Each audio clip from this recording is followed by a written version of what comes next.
Nous allons commencer. On va prier. Seigneur, je te remercie, Seigneur, pour ta grâce. Je te remercie, Seigneur, pour ta faveur. Je te remercie, Saint-Esprit de Dieu, parce que tu nous fais la grâce d'être au milieu d'eux. Tu nous fais la grâce, Seigneur, d'être avec nous. Tu nous fais la grâce, Seigneur, d'être dans ta présence. Seigneur, ce soir, nous venons puiser. Seigneur, ce soir, nous venons puiser, Seigneur, dans ta présence. Ce soir, nous venons puiser dans ta parole. Ce soir, Saint-Esprit de Dieu, c'est le début des grandes choses que tu vas faire avec nous. Seigneur, ce soir, nous sommes comme des assoiffés. Nous sommes dans les temps des assoiffés. Des temps, Seigneur, tu vas étancher notre soif. Des moments, Saint-Esprit de Dieu, où tu vas étancher notre soif. Seigneur, nous soupirons après toi. Seigneur, notre âme désire, soupire auprès du Dieu vivant. Seigneur, nous soupirons après toi. Nous venons puiser. Seigneur, nous venons puiser, Seigneur, ce soir. Nous venons puiser, Seigneur, dans l'eau de l'Esprit. Nous venons puiser, Seigneur, dans l'eau qui vient du ciel. Nous venons puiser dans l'eau qui descend de ton trône. Seigneur, ce soir, fais-nous du bien. Seigneur, fais-nous du bien ce soir. Fais-nous du bien ce soir. Est-ce que tu peux chanter avec moi? Est-ce que tu peux chanter avec moi? Et nous venons puiser, puiser, puiser. Plus de toi encore. Yeah, yeah. Si, chante-le avec moi. Dis à Dieu, je viens puiser. Pendant ces 40 jours de jeûne, je veux puiser. Pendant ces 40 jours de jeûne, de prière, d'enseignement, d'absorption, je veux puiser. Je veux puiser dans les trésors du ciel. Je veux puiser dans les trésors de Jésus. Je veux puiser à l'intérieur de moi. Je veux que des fleuves d'eau vive puissent jaillir à l'intérieur de moi. Dis à Dieu, Seigneur, je viens puiser. Seigneur, je viens puiser. Seigneur, je viens puiser. Seigneur, je me coupe de la nourriture pour puiser de la nourriture céleste. Je viens afin que tu ouvres ton bon trésor et que tu viennes rassasier mon âme. Dis à Dieu, Seigneur, ce soir, je viens puiser.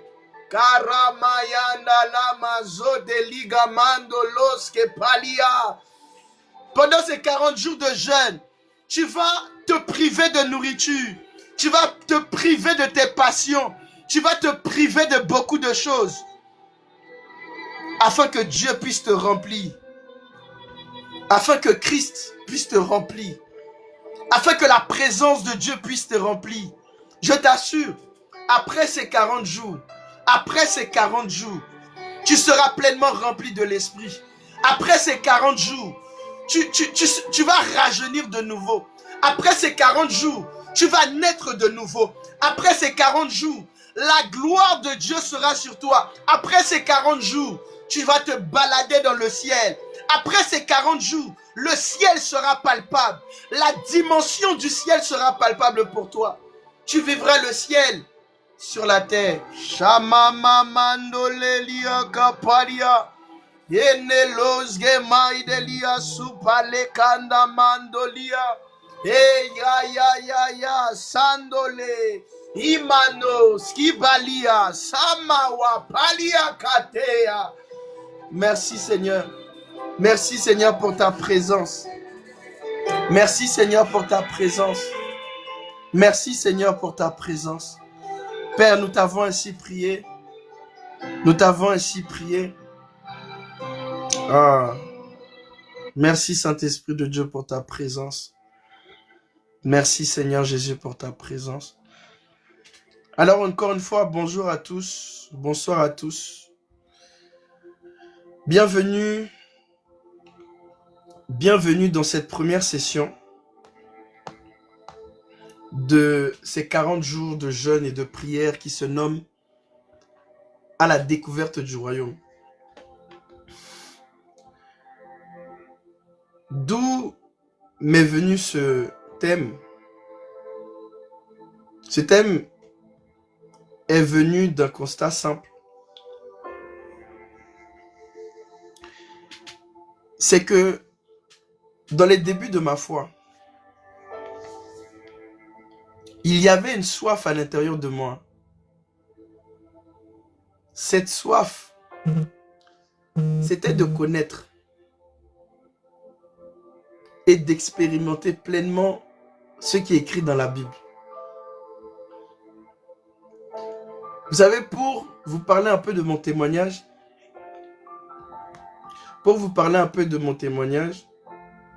je suis né dans une famille chrétienne. Je fréquentais l'église depuis mon bas âge. Mais quand je suis arrivé dans l'adolescence, je me suis écarté de la foi. Et quand je voyais mes parents prier, quand je voyais des personnes aller à l'église, je me posais beaucoup de questions parce que j'étais quelqu'un qui était très pragmatique. Je me posais beaucoup de questions me disant, est-ce que la religion, Jésus, aller à l'église, est-ce que tout ceci n'est pas juste une illusion? Et l'une des raisons pour laquelle je n'avais pas accepté, j'avais du mal à accepter Jésus, c'est que je me disais, comment je peux croire en un Dieu que je ne vois pas? Et je sais qu'il y a beaucoup de personnes qui se posent ce type de questions-là. Tu peux même être dans la foi. Tu peux même être chrétien. Tu peux même parfois être baptisé. Et parfois, il y a cette pensée qui te dit, est-ce qu'on n'est pas dans l'erreur? Déjà, je ne parle même pas des différentes religions. Je ne parle même pas des différentes croyances. Je parle juste d'abord de croire à ce qu'il y a un Dieu qui existe. Est-ce qu'il y a certains moments, tu t'es jamais posé la question, dans les débuts de ta foi, même peut-être jusqu'à aujourd'hui, est-ce que le monde spirituel est réel? On parle du paradis, mais est-ce que le paradis est réel? Est-ce que tout ceci, ce ne sont pas des choses qu'on a créées avec notre imagination? Est-ce que la religion n'est pas l'invention de l'homme? Moi, je me disais à l'époque que le Saint-Esprit, que Dieu était un concept que l'homme avait créé pour se dédouaner de sa responsabilité. J'avais l'impression que l'église était un échappatoire à la réalité. Le dimanche, on va à l'église, on s'habille bien, on chante, on loue. Quelqu'un qu'on ne voit même pas. C'était un peu notre défouloir où je vois des gens pleurer, je vois des gens danser. Mais après, le lundi, ils repartent dans la vraie vie, avec leur challenge, avec leur réalité. J'étais incrédule. Et vous savez, les plus grands incrédules sont souvent des personnes qui sont nées dans des familles religieuses. Vous allez voir que parfois il est difficile de convertir ou bien de baptiser des personnes, même parfois des fils de pasteurs. Parce qu'ils sont nés dans la religiosité, mais n'ont pas connu la spiritualité. Il y a une différence entre être né dans une famille religieuse, être né dans la chrétienté, dans une famille chrétienne, et connaître la spiritualité. Et pendant Quand j'allais à l'église, je voyais des religieux. Je voyais la religion. Et je me disais beaucoup de choses, notamment, est-ce que c'est pas la religion justement qui nous abrutit? Est-ce que la religion n'est pas une forme d'esclavage? D'ailleurs, même, on a utilisé même la Bible, on a utilisé même des choses qui sont écrites dans la Bible pour emmener les gens dans l'esclavage. Et je vous assure, aujourd'hui, il y a beaucoup de personnes qui voient les chrétiens, qui voient les croyants comme des personnes qui sont dans l'esclavage, qui vivent une vie illusoire, qui n'ont pas de bon sens. Et un jour, dites avec moi un jour, écrivez avec moi un jour. Shamana lagawa tende. J'ai voulu chercher à connaître la vérité. J'ai voulu chercher à savoir, est-ce que véritablement il y a quelque chose derrière ça? Je cherchais en fait, je ne cherchais pas la religion. Je ne cherchais pas les doctrines. Je ne cherchais même pas à défendre une doctrine chrétienne, musulmane, juive. Je cherchais juste à connaître la vérité. Et quand j'ai dit, Dieu, si tu existes, je veux véritablement t'expérimenter. Et mes frères, quand tu cherches à connaître la vérité, Dieu se révèle à toi. La Bible dit qu'il a mis dans le cœur de l'homme la pensée de l'éternité. Il n'y a pas une personne qui ne s'est jamais posé la question, est-ce qu'il n'y a pas quelque chose derrière l'éternité? Est-ce qu'il n'y a pas quelque chose de plus au-delà de ce que je suis en train de voir? J'ai eu des visions, j'ai eu mes propres expériences. Et j'ai commencé à lire la Bible. J'ai commencé à m'intéresser à la Bible. Et je me suis posé la question, est-ce que ce qui est écrit dans la Bible, est-ce que ce ne sont pas des hommes qui ont écrit cela pour nous manipuler? Est-ce que ce qui est écrit dans la Bible est vrai? Est-ce que c'est véritablement la réalité? Et vous savez quoi? J'ai dit à Dieu, si ce qui est écrit dans la Bible est vrai, je veux le vivre, je veux l'expérimenter. Parce que la foi, mes frères et sœurs, la vraie foi n'est pas une foi aveugle. Au contraire, la foi déchire un voile. C'est ce que je vais expliquer ce soir. La foi nous redonne la vue.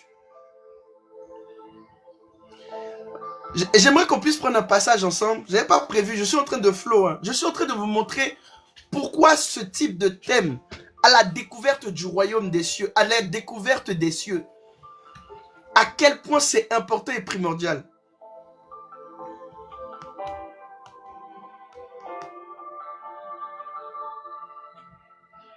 S'il te plaît, Ivanène, est-ce que tu es avec moi? Oui. Yes. C'est Ivanène qui va lire avec moi aujourd'hui. C'est sa première fois. Donc, soyez gentils avec elle. Hein. Matthieu chapitre 15, verset 10. Matthieu chapitre 15, verset 10. Matthieu chapitre 15, verset 10.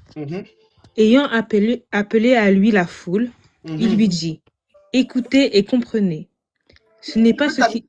Tu peux t'arrêter là. Il a dit, écoutez et comprenez. En fait, Jésus ne veut pas juste qu'on entende la parole, mais Jésus veut qu'on puisse comprendre. Je ne crois pas en cet évangile qui dit que tu dois croire seulement sans comprendre. Il est vrai qu'au début, la Bible dit que nous connaissons en partie. Il y a des choses que nous comprenons au fur et à mesure.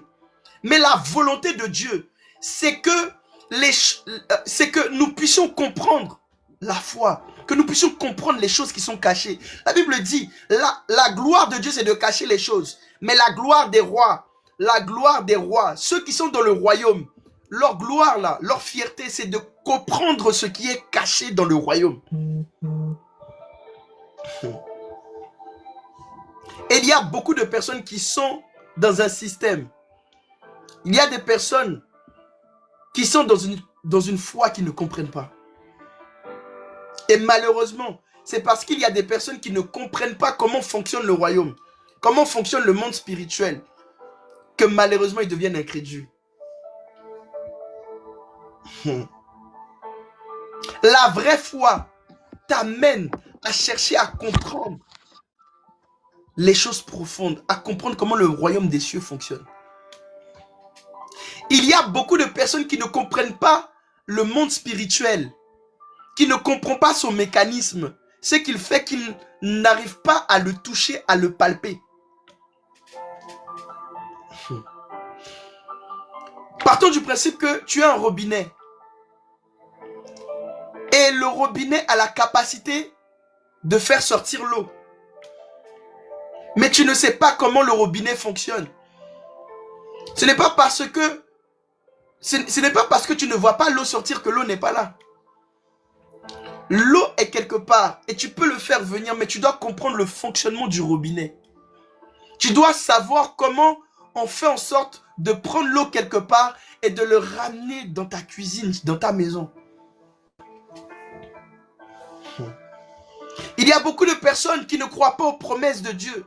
Il y a beaucoup de personnes qui ne croient pas en Dieu parce qu'ils n'ont pas vu Christ ou bien la puissance de Dieu se manifester de façon concrète et de façon palpable. La prière que j'ai faite à Dieu, j'ai dit tout ce qui est écrit dans la Bible, je veux commencer à expérimenter ça. Je veux faire en sorte que ce qui était spirituel devienne matériel. Il y a certaines personnes qui disent que la Bible est un parchemin d'histoire. Jésus faisait, les apôtres disaient, ils parlent toujours au passé, alors que la Bible est quelque chose d'actuel. Il y avait quelque chose qui brûlait à l'intérieur de mon cœur quand j'ai vu le livre des Actes des Apôtres. Je me suis dit, mais comment se fait-il que la Bible dit qu'ils chasseront les démons, ils guériront des malades, ils prophétiseront. Mais je ne voyais pas ça dans la réalité de façon concrète et de façon palpable. Mais parce que j'ai eu à cœur de chercher à comprendre les choses de l'esprit, j'ai commencé à vivre des choses très rapidement. J'ai commencé à vivre des miracles. J'ai commencé à vivre le surnaturel. J'ai commencé à goûter à la spiritualité. Aujourd'hui, quelqu'un me posera la question. Comment tu es sûr que Christ, c'est le bon chemin, que tu sers le vrai Dieu? Parce qu'à l'époque, je disais, Seigneur, si tu existes vraiment, est-ce que tu es chez les musulmans? Est-ce que tu es chez les chrétiens? Est-ce que tu es chez les bouddhistes? Est-ce que tu es chez telle et telle branche? Et c'est là que j'ai compris que Dieu n'est pas dans la religion. Dieu est dans la vérité. Dieu est dans la vérité. Dieu est spirituel, il est dans la vérité. La Bible dit que Dieu cherche des adorateurs qui cherchent à l'adorer en esprit et en vérité. Donc, Dieu, ce soir-là, pendant ces 40 jours, ne te dis pas que tu vas chercher à connaître le christianisme.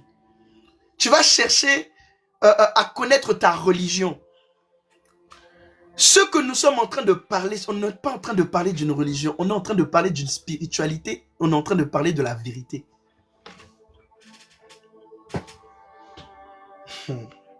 On est en train de parler de la vérité. Et la vérité peut se démontrer. La vérité peut se démontrer, la foi se démontre. La foi se démontre. Donc j'avais eu à cœur de démontrer, non pas par les paroles, mais par la puissance, que ce qui est écrit là, c'est la vérité. Tant que tu n'as pas encore expérimenté la puissance du royaume, tu es encore dans la religion, mais tu n'es pas encore dans la spiritualité, ou encore mieux, dans l'intimité avec Dieu. L'intimité avec Dieu. Il dit écoutez et comprenez. Et c'est pour cela que l'année dernière, il y a quelques années, on avait fait à la découverte de Jésus. Mais cette année, il est temps que tu puisses découvrir comment le royaume des cieux fonctionne, comment le monde spirituel fonctionne.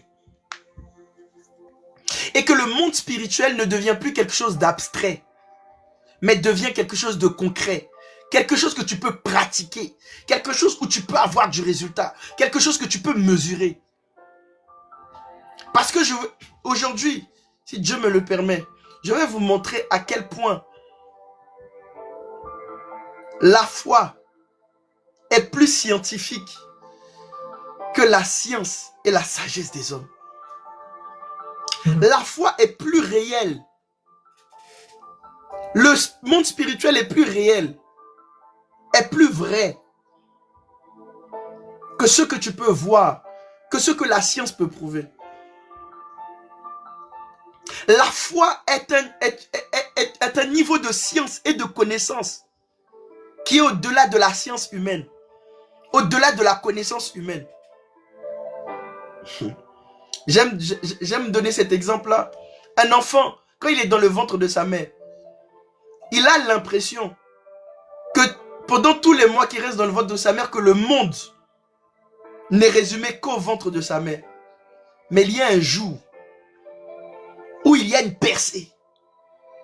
Il y a un jour où il y a une percée et il rencontre une nouvelle lumière. Une lumière qu'il n'a jamais eue, qu'il n'a jamais expérimentée.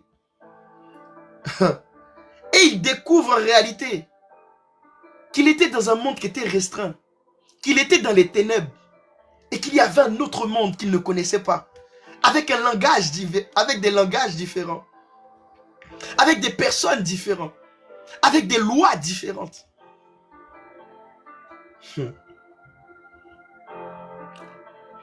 Durant ces 40, tu dois aspirer à percer dans le monde spirituel. Durant ces 40 jours, tu dois aspirer à naître de nouveau. Tu dois aspirer à naître maintenant dans le royaume des cieux. Il y a des personnes qui naissent sur la terre. Il y en a d'autres maintenant qui naissent dans un autre monde, qui est le monde spirituel. Il existe différentes dimensions. Et à chaque fois que tu grandis dans la connaissance, tu perces un autre monde, tu perces une autre dimension. Est-ce qu'on peut y aller? Là j'étais dans l'introduction de l'introduction. Est-ce qu'on peut y aller? Écrivez-moi en commentaire. Est-ce qu'on peut y aller? Shana Mazuta Liga Balia. C'est de comprendre. C'est de comprendre, c'est de grandir en intelligence spirituelle. Après ces 40 jours, tu vas avoir une nouvelle compréhension. Tu vas avoir une nouvelle intelligence dans les choses de la vie. Tu vas avoir une certaine hauteur dans les choses de la vie. On va te dire que tu es perché. On va te faire ce compliment. L'apôtre Paul avait un tel niveau de connaissance des choses spirituelles, des réalités spirituelles, qu'on disait, Paul, ton grand savoir te fait déraisonner. Vous savez, quand quelqu'un est savant, quand quelqu'un a beaucoup de connaissances, quand quelqu'un devient un érudit, quand il va en profondeur dans sa matière, on a tendance à croire qu'il est fou. On a tendance à croire qu'il est perché. Regardez tous les grands scientifiques, les personnes en fait qui ont emmené des grandes révolutions dans la société. C'était des personnes qu'on considérait comme fous. Durant ces 40 jours, tu rentres dans un processus pour grandir, pour qu'on puisse te traiter de fou. La Bible dit que l'évangile est une folie pour les autres, mais une puissance pour celui qui croit. Plus tu vas croître dans la puissance du royaume des cieux, plus tu vas croître spirituellement, plus on va croire que tu es fou. Celui qui est fou n'est pas conscient des choses qui se passent sur la terre. Celui qui est fou, il est conscient de sa réalité. Il est en train de parler avec des personnes. Il est en train de parler avec une autre dimension que nous, les personnes qui sont sur la terre, ne comprenons pas. Il est dans une autre sphère, une autre réalité. On va te traiter comme quelqu'un qui est perché. Quelqu'un qui est perché. Tu es perché au ciel. Tu vas tellement te balader au ciel que tu ne pourras plus interpréter les choses sur la terre de la même façon. Parce que tu ne vas plus les regarder sur la terre. Tu vas les regarder du point de vue du ciel. Tu vas le regarder avec un œil qui est spirituel. Ah, mon esprit est en train de frémir. Est-ce que tu peux me lire, s'il te plaît, Matthieu, chapitre 6, verset 10. C'est le fondement même de notre enseignement. Matthieu 6, verset 10. Yes. Que ton règne vienne, Mhm. que ta volonté soit faite sur la terre comme au ciel. Mm. Donnez-nous aujourd'hui notre pain quotidien. Yes. Pardonne-nous nos offenses, comme nous aussi nous pardonnons à ceux qui nous ont offensés. Yes, tu peux t'arrêter là. Il dit que ton règne vienne. Que ton règne vienne. Mes frères et sœurs, il dit que ta volonté soit faite sur la terre comme dans le ciel. Parce qu'il est possible que les réalités du ciel se mélangent avec les réalités de la terre. Il est possible d'arriver à une certaine dimension. Pendant que tu es sur la terre, tu es en même temps dans le ciel. Et vous savez, quand tu es dans le ciel et tu es perché au ciel, on aura tendance à dire que tu es un rêveur. Que tu vis un rêve éveillé. Parce qu'en réalité, quand tu commences à devenir spirituel, tu vas commencer à faire des visions éveillées. Tu auras l'impression que tu es dans un rêve. En réalité, tu auras l'impression que tu es comme dans le pays des merveilles. Mes frères et sœurs, quand j'étais païen, je me disais si au moins la vie pouvait être comme un manga. Mais je me suis rendu compte que quand tu commences à connaître le monde spirituel, la vie chrétienne est plus qu'un manga. Le monde spirituel est plus qu'un manga. Aujourd'hui, il y a des personnes qui ne prennent pas goût à la vie, qui n'apprécient pas chaque jour dont ils vivent sur la terre, parce qu'il n'est pas connecté au ciel. Il est possible de goûter le paradis déjà sur la terre. Il est possible de ne pas vouloir mourir vite, de ne pas se précipiter à aller vers Dieu, au ciel, parce que déjà sur la terre, tu as déjà un avant-goût du ciel sur la terre.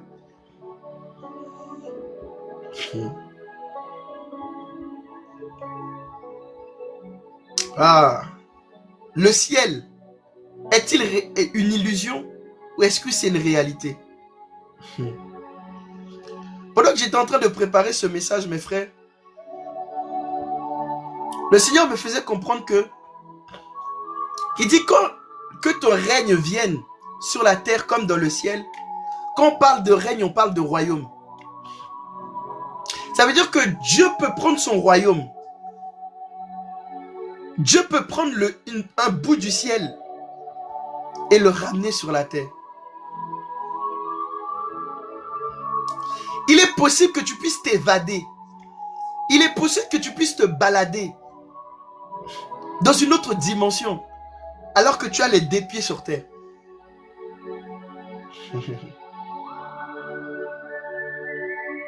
Et ce soir, pendant ces 40 jours, il y a un règne, il y a une domination qui va venir sur toi. Maintenant, pendant que j'étais en train de préparer aussi en même temps ce message, Dieu m'a conduit autrement. Il y a des hommes de Dieu qui vont parler de la foi. De demain jusqu'à vendredi. La foi est une réalité ou une illusion? Et Dieu m'a poussé à vous montrer que, en réalité, cette terre-là n'est pas le vrai monde. Je vais reformuler le titre. Cette terre que nous vivons n'est qu'une illusion. La vraie réalité est dans le monde spirituel. Est-ce que tu peux me lire, s'il te plaît, 2 Corinthiens chapitre 4, verset 4. La foi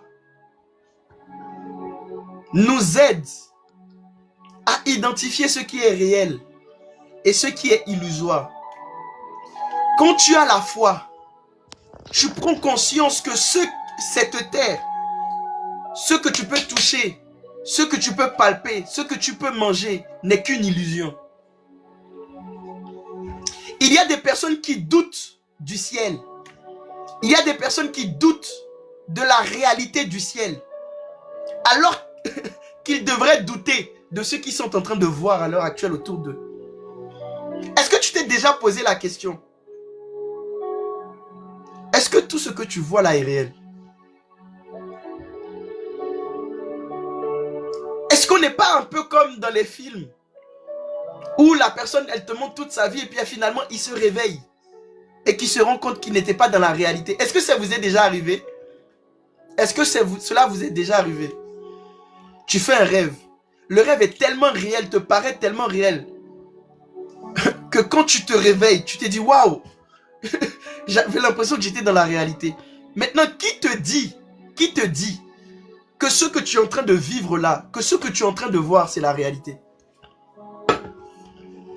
Qui te dit que tu n'es pas dans un rêve éveillé?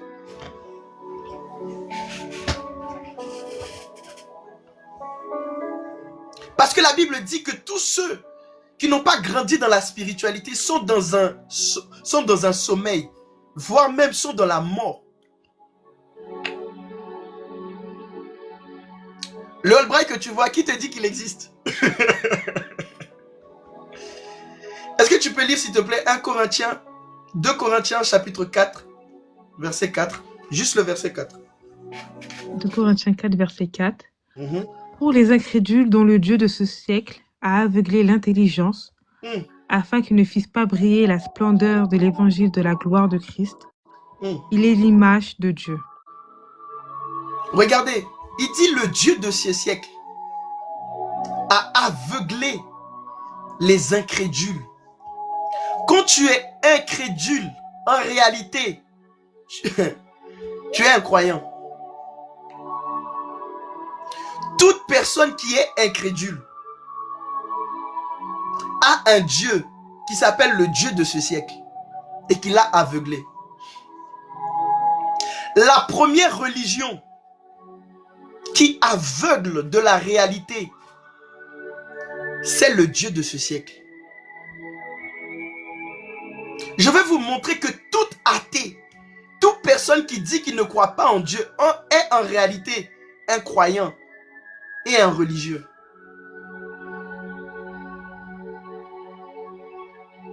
Toute personne qui ne rentre pas dans le royaume des cieux, toute personne qui ne rencontre pas Christ, toute sa vie n'est que illusion. La Bible dit, celui qui voudra garder sa vie actuelle la perdra. Mais celui qui la perdra par amour pour moi, c'est-à-dire qui décide de mourir à lui-même, qui décide de mettre toute sa vie de côté, vivra sa vraie vie. Ça veut dire que toute personne qui n'a pas encore eu la lumière qui est Christ, il est en train de vivre une vie illusoire, il est en train de vivre une vie qui n'est pas sa vraie vie. Autrement dit, c'est comme le bébé qui respire, oui, mais qui est dans le ventre de sa mère et qui veut rester éternellement dans le ventre de sa mère. Il pense qu'il vit, mais qu'il ne vit pas sa vraie vie. Il doit voir la lumière du jour, commencer à respirer correctement. Tant qu'il ne sort pas dans le ventre de sa mère, il y a un voile qui l'empêche de voir comme il est censé voir. Est-ce que vous savez que les enfants, quand ils naissent, ils ne voient pas les couleurs correctement? Est-ce que vous savez que les enfants, quand ils naissent aveugles? Et c'est au fur et à mesure qu'ils retrouvent la vue. C'est ainsi que toute personne qui n'a pas encore eu la lumière de Christ Spirituellement, il est aveugle. Et même quand tu nais en Christ, tu dois grandir dans la lumière, afin que ce que tu vois en noir et blanc, parce qu'il y a des personnes, même quand vous faites des rêves là, même quand vous voyez dans le monde spirituel, même quand vous faites des visions, vous voyez en noir et blanc. Tu n'as pas remarqué dans les rêves, c'est très difficile parfois de repérer des couleurs. Parce que dans le monde spirituel, nous n'avons pas tous la même vue. Le Dieu de ce siècle a aveuglé leurs yeux. Est-ce que tu peux me lire s'il te plaît Jean chapitre 8, verset 44. Jean chapitre 8, verset 44. La Bible dit que le diable, il est le père du mensonge. Et vous savez, quand tu deviens tellement expert dans le mensonge, que même toi, quand tu dis le mensonge, tu crois en ta vérité. Il est possible de tellement croire en quelque chose que cela devienne vérité pour toi. Et du coup, tu vis dans le mensonge. J'ai oublié comment ça s'appelle. C'est une forme de maladie même. Où la personne, elle ment. Mais tellement elle a l'habitude de mentir qu'elle-même, elle croit en son mensonge. Est-ce que tu peux lire, s'il te plaît, Jean chapitre 8, verset 44? Jean 8, verset 44. Vous avez pour père le diable, et vous voulez accomplir les désirs de votre père. Il a été meurtrier dès le commencement, et il se tient pas dans la vérité, parce qu'il n'y a pas de vérité en lui. Lorsqu'il... Regardez. Oui, vas-y, continue. Lorsqu'il profère le mensonge, il parle de son propre fond, car il est menteur et le père du mensonge. Il dit il est menteur. Il est le père du mensonge. Pourquoi? Parce qu'il ne se tient pas dans la vérité. La vérité est un lieu. La vérité n'est pas premièrement une information. La vérité est un lieu. La vérité est une dimension. Il dit il ne se tient pas dans la vérité. Au-delà de... C'est comme si, par exemple, imaginons que Yvalène me dit, Albright, où es-tu? Et il me dit, envoie-moi ta localisation. Je suis à Varennes, mais je lui dis que je suis à Bobigny. Je ne me tiens pas dans la vérité. Ma localisation dit où je suis, dit la vérité. La vérité est un lieu. Au-delà de ça, qu'est-ce qu'il dit? Il dit que la vérité n'est point en lui. Ça veut dire que pour que tu puisses voir la vérité, pour que tu puisses reconnaître la vérité, il faut d'abord que la vérité soit en toi. Il y a des personnes, parce qu'ils ont le mensonge dans leur cœur, pour eux, tout ce qu'ils voient n'est que mensonge. En fait, tout ce qui est mensonge est vérité. Souvent, quand nous disons oui, c'est vrai, c'est parce qu'en réalité, ce que la personne a dit, c'était quelque chose où nous, on était d'accord dans notre cœur. Quand quelqu'un, par exemple, nous convainc de quelque chose, on dit oui, non, c'est vrai, tu as raison. C'est parce qu'en réalité, dans ton cœur là, il y a l'amour. En fait, tu es en accord avec ce qu'il est en train de dire en fait. Si ce n'était pas dans ton cœur, tu allais dire non, c'est pas vrai. Parce qu'en réalité, on est en accord. On dit qu'on valide des choses qui sont déjà à l'intérieur de nous. Et je vais l'expliquer au fur et à mesure. Toute personne qui n'a pas Dieu pour réguler sa morale, pour réguler son cœur, à partir du moment qu'un homme retire Dieu dans l'équation, il va considérer le mal pour bien et il va considérer le bien pour mal. Aujourd'hui, la société part à la dérive. On commence même à valider, on commence à attester des choses que à l'époque, on n'aurait jamais accepté. Vous savez pourquoi? Parce que le mal, la méchanceté est dans le cœur de ces personnes-là. quand on retire la divinité, quand on retire Dieu le Père, nous allons commencer à définir les choses en fonction de notre cœur. Comprenez bien, je suis en train de vous emmener quelque part. Nous définissons généralement les choses bien, les choses mal, en fonction des choses qui sont dans notre cœur. Je vais vous donner un exemple. Mes parents m'ont donné une certaine éducation. Et cette éducation, maintenant, m'a façonné. Et a façonné ma manière de voir le monde. Quand nous étions petits, ce qui était bien, ce qui était mal, dépendait des choses que nos parents nous avaient enseignées. Dépendait des choses que nos parents avaient semées dans notre cœur. Ce qui fait que quand nous étions petits, ce qui était bien pour moi n'était pas forcément bien pour toi. Ce qui était mal pour moi n'était pas forcément mal pour toi. Ce qui était réel et vrai pour moi n'était pas forcément réel et vrai pour toi. Ah. Regardez. Est-ce que tu peux me lire s'il te plaît Matthieu, chapitre 6, versets 22 à 24. Est-ce que tu es sûr? Est-ce que tu es sûr que ce que tu vois autour de toi est vrai, est réel? Ou est-ce que ce que tu vois est en réalité juste le reflet des choses qui se passent dans ton cœur? Vas-y, Matthieu chapitre 6, versets 22 à 24. L'œil est la lampe du corps.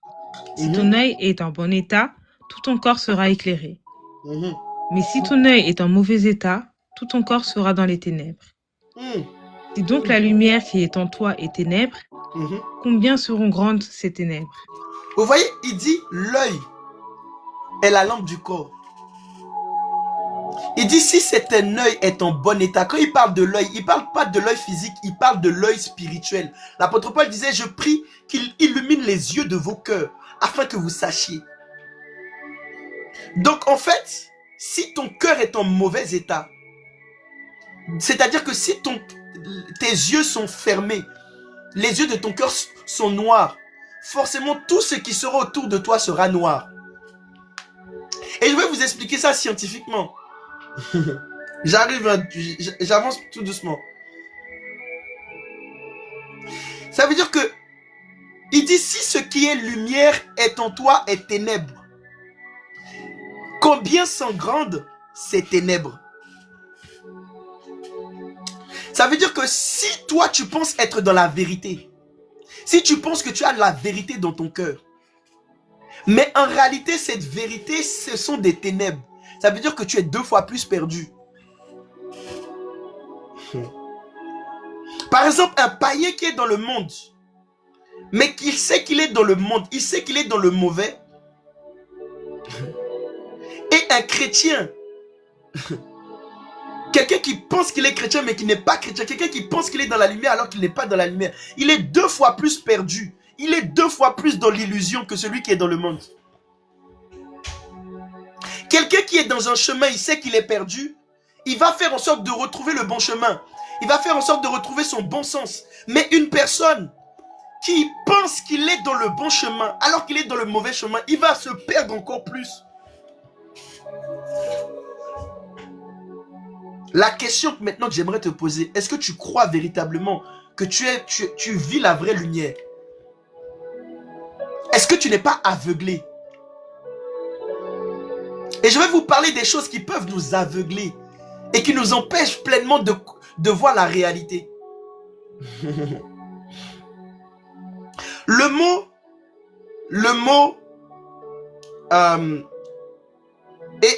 et vous savez quand par exemple, si je ferme mes yeux, la Bible dit que tout mon corps est dans les ténèbres. Je peux fermer mes yeux là et puis ma main passe devant moi. Et puis je peux sentir ma main. Mais si je dis, est-ce que tu vois ma main? Je dis non, je ne le vois pas. Donc forcément ma main n'existe pas. Je peux le sentir. Je peux sentir ses effets. Mais parce que mes yeux ne sont pas ouverts, je dis que je n'ai pas de main. Je dis que je n'ai pas de corps.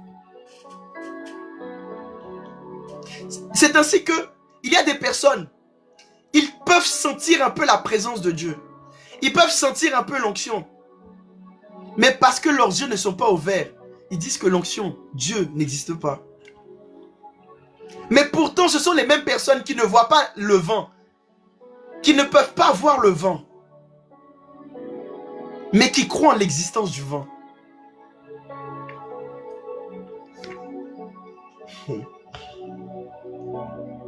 En fait, c'est une connaissance qui nous manque, que nous avons besoin de savoir pour que nos yeux puissent s'ouvrir. N'est-ce pas que quand quelqu'un te donne une information, quand tu ne comprenais pas certaines choses, et quelqu'un maintenant te donne une information, maintenant tu dis, ah, je vois, ah, maintenant je comprends mieux, je vois mieux. En fait, c'est une information qui doit venir dans ton cœur. La vérité maintenant doit venir dans ton cœur. Quand la parole de Dieu va venir dans ton cœur, la foi va naître. Et la foi va ouvrir les yeux de ton cœur. Et tu pourras voir concrètement. Tu pourras voir le vrai monde. Aujourd'hui, il y a beaucoup de choses qui sont dans ce siècle. Il y a beaucoup de choses qu'on t'a inculquées. Il y a beaucoup de choses que tu as expérimentées qui fait que ça t'a aveuglé. Ça t'a distrait. Le diable, en fait, l'une des stratégies que le diable fait, la Bible dit qu'il se déguise en ange de lumière. Ça veut dire que le diable peut te donner lumière. Le diable peut te donner des connaissances. Le diable peut te donner des informations. Et tu vas croire que tu as la connaissance. Alors que la lumière du diable te perd encore plus. Le Satan a donné une connaissance à Adam et Ève. Il a dit, si tu manges le fruit défendu, si tu pêches, tes yeux vont s'ouvrir. Or, quand ils ont mangé, leurs yeux se sont ouverts sur quoi? Leurs yeux se sont ouverts sur le péché. Leurs yeux se sont ouverts vers le mal. Le cœur de l'homme s'est ouvert vers le mal. Et se sont fermés dans les choses spirituelles. Le diable donne des lumières. Le diable donne des connaissances. La science donne des connaissances. La philosophie humaine donne des connaissances. Mais qui ferme de plus en plus nos yeux spirituels. Mais ouvre nos yeux de plus en plus vers les choses de ce monde et vers le mal, vers le péché. Je vais avancer petit à petit. Regardez, le mot bon état veut dire en réalité clarté spirituelle ou encore qui naît de la concentration. Ça veut dire aussi simple, focalisé, entier. C'est l'opposé d'un œil qui est partagé, confus ou dispersé. Ou encore dans une autre version, ça parle de simple, quelque chose qui n'a pas de discipline, duplicité, qui n'est pas mélangé, quelque chose qui est honnête ou encore quelque chose qui est sincère. Donc quand il dit, est-ce que ton œil est en bon état? Un œil qui est en bon état, c'est un œil, c'est un cœur qui n'est pas distrait. C'est un œil qui est focalisé, qui est concentré. Je vais vous donner un exemple. Partons du principe que je regarde ma main comme ça. Si je mets ma main devant moi, ou bien si vous mettez votre main devant vous, et que vous concentrez dessus, vous allez commencer à avoir des détails dans votre main qu'au préalable que vous n'aviez pas forcément eu connaissance. Peut-être vous allez voir des taches, vous allez voir des lignes, vous allez voir avec un peu plus de détails. En fait, il y a beaucoup de personnes qui n'arrivent pas à voir dans le monde spirituel parce qu'ils sont distraits par le diable, ils sont distraits par le monde, ils sont distraits par toutes les choses de cette terre. Et au-delà de ça, ils ont de la duplicité dans le cœur. La duplicité dans le cœur, c'est quoi? C'est quelqu'un qui n'est pas honnête. C'est quelqu'un qui a l'esprit fermé. C'est quelqu'un qui s'arrête sur ses pensées. C'est quelqu'un qui ne cherche pas à aller en profondeur. C'est quelqu'un qui ne cherche pas à comprendre quelque chose dans son entièreté. C'est quelqu'un qui ne s'arrête que dans ses pensées limitantes. C'est quelqu'un qui ne s'arrête que dans ce qu'il a cru dès le début, qui ne se remet jamais en question. Oui. Il dit un œil qui est en bon état, c'est un œil qui est entier. Ça veut dire que, en fait, tu as vraiment à cœur de comprendre quelque chose dans sa globalité. C'est-à-dire quelqu'un, par exemple, qui est entier, vous voyez par exemple ma gourde, il y a écrit Reborn. Mais si je regarde que ce côté-là, je vais dire que, ah, la gourde, il n'y a rien écrit dessus. Mais si je veux bien voir la gourde, qu'est-ce que je dois faire? Je dois la regarder d'un point de vue 360. Parce que je veux connaître ma gourde en entier.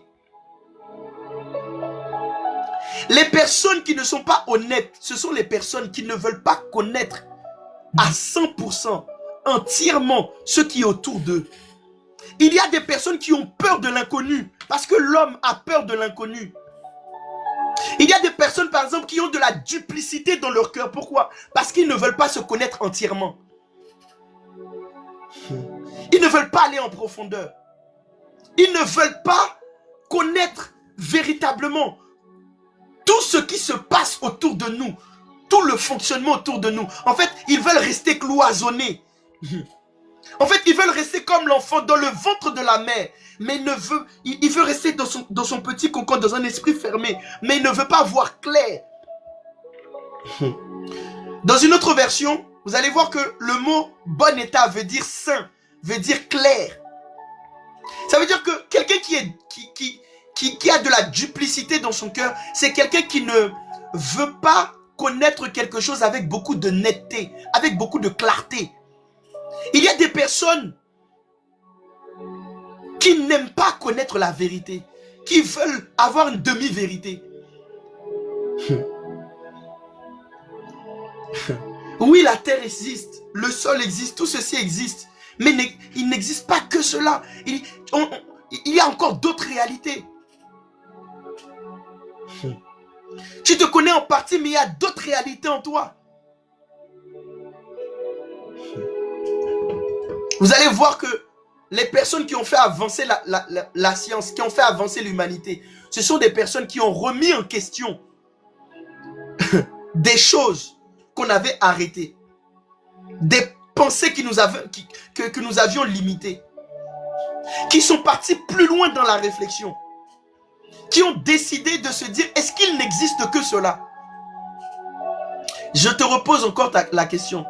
Est-ce que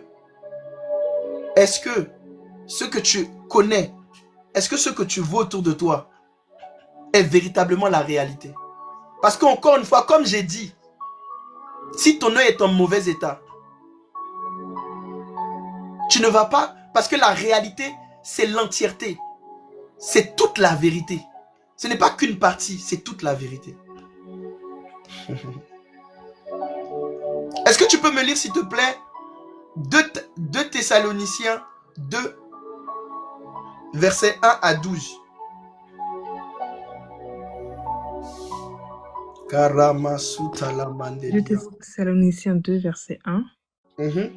Pour ce qui concerne l'avènement de notre Seigneur Jésus-Christ et notre réunion avec lui, nous vous prions, frères, de ne pas vous laisser facilement ébranler dans votre bon sens.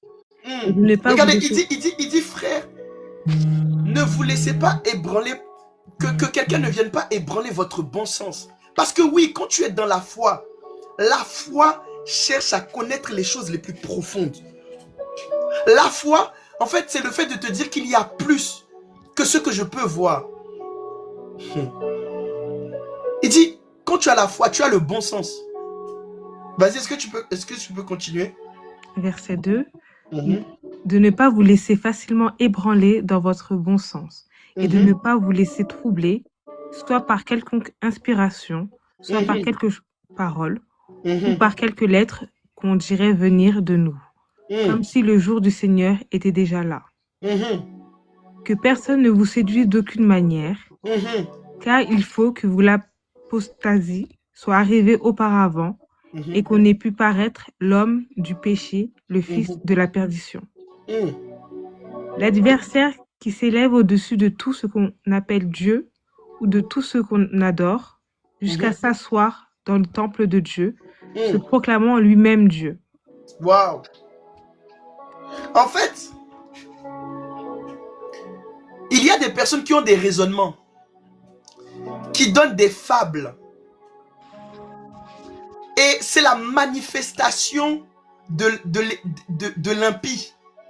C'est la manifestation du diable nous fait croire que puisqu'il n'y a rien après nous, nous sommes au-dessus de Dieu. En fait, quand tu ne crois pas au monde spirituel, quand tu ne crois pas en Dieu, c'est parce que tu considères que tu es le maître de ta vie. Quand tu ne cherches pas à comprendre comment le monde fonctionne, en fait, l'homme qui ne cherche pas à savoir comment le monde fonctionne, il ne trouve pas l'intérêt de chercher à connaître Dieu. Pourquoi? Parce qu'il considère que c'est lui qui est le maître de sa vie. Que tout ce... En fait, il ne voit pas plus loin que le bout de son nez. Pour lui, en fait, ceux qui dirigent le monde, c'est les hommes. Il n'y a pas d'esprit. Au-delà des esprits, il n'y a pas Dieu. Et les fables, c'est quoi? C'est la philosophie. La science. Est-ce que tu peux continuer, s'il te plaît? Verset 5. Ne vous souvenez-vous pas que je vous disais ces choses lorsque j'étais encore avec vous? Et maintenant, vous savez ce qui le retient, afin qu'il ne paraisse qu'en son temps. Car le mystère de l'iniquité agit déjà. Il faut seulement que celui qui le retient encore ait disparu. Et alors paraîtra l'impie, que le Seigneur Jésus détruira par le souffle de sa bouche, et qu'il anéantira par l'éclat de son avènement. L'apparition de cet impie se fera par la puissance de Satan, avec toutes sortes de miracles, de signes et de prodiges mensongers. Des prodiges et des miracles mensongers. Il y a des personnes qui ne vont pas croire aux miracles de Christ, qui ne vont pas croire à la puissance de Dieu, mais qui va croire en des miracles mensongers. Des personnes qui préfèrent croire des magiciens, qui préfèrent aller regarder un spectacle et être waouh, alors que c'est du mensonge. Des personnes qui font croire qu'ils ont de la puissance ou bien de la magie alors que c'est des farces. D'autres même, en fait, préfèrent même aller voir les marabouts, préfèrent même aller voir les sorciers, préfèrent même aller voir des tradis praticiens. Mais Dieu, ils ne veulent pas y croire. Ils croient en la puissance de Satan. Je vous ai dit, toutes les personnes qui sont incrédules, ce sont des croyants, mais ils croient en Satan. Ils croient en Satan, mais ne croient pas en Dieu. Ils croient en la magie, mais ne croient pas en Dieu. Un esprit d'égarement. Est-ce que tu peux continuer? Verset 10. Et avec toutes les séductions de l'iniquité pour ceux qui périssent parce qu'ils n'ont pas reçu l'amour de la vérité pour être sauvés. Aussi Dieu leur envoie une puissance d'égarement pour qu'ils croient aux mensonges. Yes, tu peux t'arrêter là. Regardez, il dit, il y a ce qu'on appelle une puissance d'égarement. Une puissance d'égarement, ce sont des personnes qui croient sincèrement être dans la vérité. La puissance d'égarement, ce sont des personnes qui n'ont pas eu l'amour de la vérité, qui n'aiment pas la vérité, mais qui aiment se conforter dans leurs mensonges. Je connais des personnes qui ne veulent pas aller voir le médecin pour faire des diagnostics. Pourquoi? Parce qu'ils préfèrent rester dans l'ignorance. Ils préfèrent rester dans le mensonge qu'être face à la vérité. Et je vous assure, il y a beaucoup de personnes. Ils ne veulent pas chercher à connaître Dieu parce qu'ils ont peur de ce qu'ils vont voir. Ils ne veulent pas connaître la vérité. Ils ont l'amour du mensonge. C'est pour cela que Dieu leur a donné un esprit d'égarement. Maintenant, regardez comment je vais vous donner plusieurs choses qui vont vous montrer qu'on ne vit pas tous la même réalité. C'est Christ qui nous donne la vérité. C'est Christ qui nous illumine. Mais sinon, le monde qu'on voit là n'est qu'une illusion. Déjà, premièrement, scientifiquement, je reste toujours encore au niveau de la vue. Est-ce que vous savez que la vue humaine est très défectueuse? En fait, il faut savoir que peut-être beaucoup d'entre vous ne le savaient pas, mais il y a un angle mort. Il y a un angle mort dans notre champ visuel en fait. Si vous fermez les yeux et que vous bougez votre main, vous allez voir au bout d'un certain temps, vous n'allez plus le voir en fait.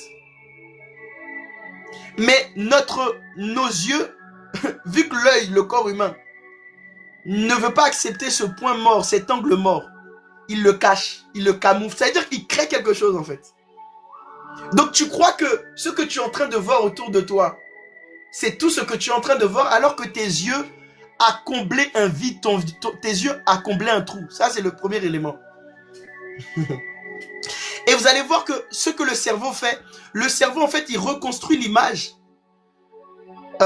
pour que ce que tu vois soit cohérent. Vous allez même voir que parfois, l'œil peut nous donner des mirages. Il peut nous... En fait, quand on est fatigué, il peut nous faire voir des choses qui n'existent pas. Nos émotions aussi peuvent transformer ce que nous sommes en train de voir. Il peut arriver que tu es en train de regarder quelque chose. Tu es tellement submergé par tes émotions que tu ne vois pas ce qui se passe devant toi. Je me souviens, on regardait une vidéo, la dame disait, regardez une personne, regardez, comptez le nombre de fois qu'ils sont en train de s'échanger la balle.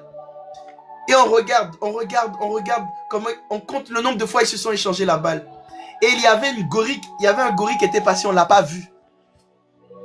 Pourquoi? Parce que nos yeux et notre cerveau reconstruit la réalité et il sélectionne ce qu'il veut voir. Est-ce que tu es sûr que ce que tu vois est la réalité? Je vais vous donner plusieurs éléments pour vous montrer que ce que tu vois, ce que tu touches n'est pas réel. Est l'interprétation de ton cerveau, est l'interprétation de tes émotions, est l'interprétation même de ton histoire. En fait, le cerveau est limité. Et il a tendance à retenir ce qui pour lui est important. Donc, on peut être tous dans la même pièce. Je vous dis de fermer les yeux et de me raconter ce que vous avez vu. Chaque personne va dire des choses différentes. Pourquoi? Parce que l'œil voit ce qu'il veut voir. L'œil voit ce qui le préoccupe le plus. Il y a ce qu'on appelle la théorie du 6 et du 9. Si j'ai un public qui est devant moi, je vais écrire un 6. Je vais dire ça c'est un 6. Vous allez me dire c'est un 9. La personne va dire non c'est un 9. Moi je vais dire c'est un 6. Pourtant on regarde la même chose. Mais on ne le voit pas du même point de vue, avec la même perception. Le monde que nous voyons à l'heure actuelle est un monde de... nous le regardons tous avec notre propre perspective. C'est pour cela que vous allez voir qu'il y a des personnes, parce qu'ils sont pessimistes, on dit qu'ils voient le verre à moitié vide. Mais vous allez voir que ceux qui sont optimistes voient le verre à moitié plein, à moitié rempli. Deux personnes peuvent vivre la même histoire. Deux personnes peuvent vivre la même expérience, mais ne vont pas l'interpréter de la même façon. Est-ce que tu es sûr que ce que tu vois est la réalité?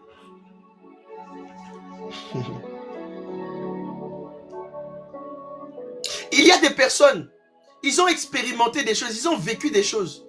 Et puis, ils ont vu ce qu'une autre personne était en train de vivre et d'expérimenter. Ça a changé sa perception de la réalité.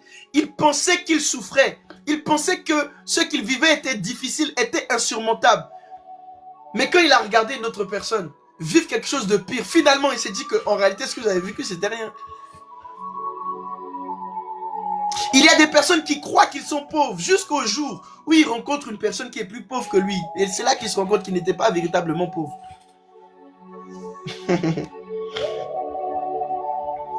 Donc mes frères et sœurs, l'un des premiers éléments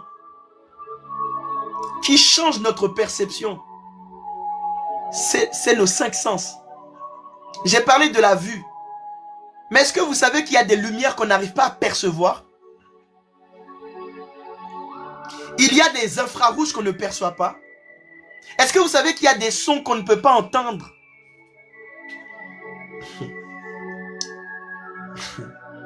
Ce que tu crois voir n'est pas la réalité. Ce que tu vois n'est que partiel.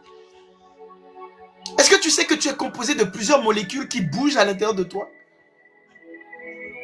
Tu es un assemblement de plusieurs molécules. Mais est-ce que tu le vois de tes propres yeux? Si je prends un microscope et on commence à regarder ta peau, est-ce que tu sais qu'il y a des êtres vivants qui sont en train de bouger dans tout ton corps? Mais par la grâce de Dieu, Dieu ne nous permet pas de voir cela. Est-ce que tu sais tous les êtres vivants qui sont dans tes cheveux? Les poux qui sont dans tes cheveux?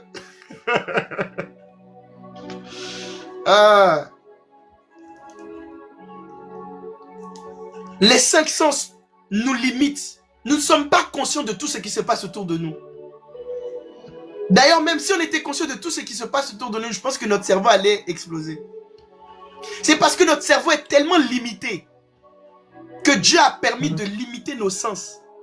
Et c'est quand tu deviens spirituel, que Dieu maintenant ouvre tes sens, décuple tes sens.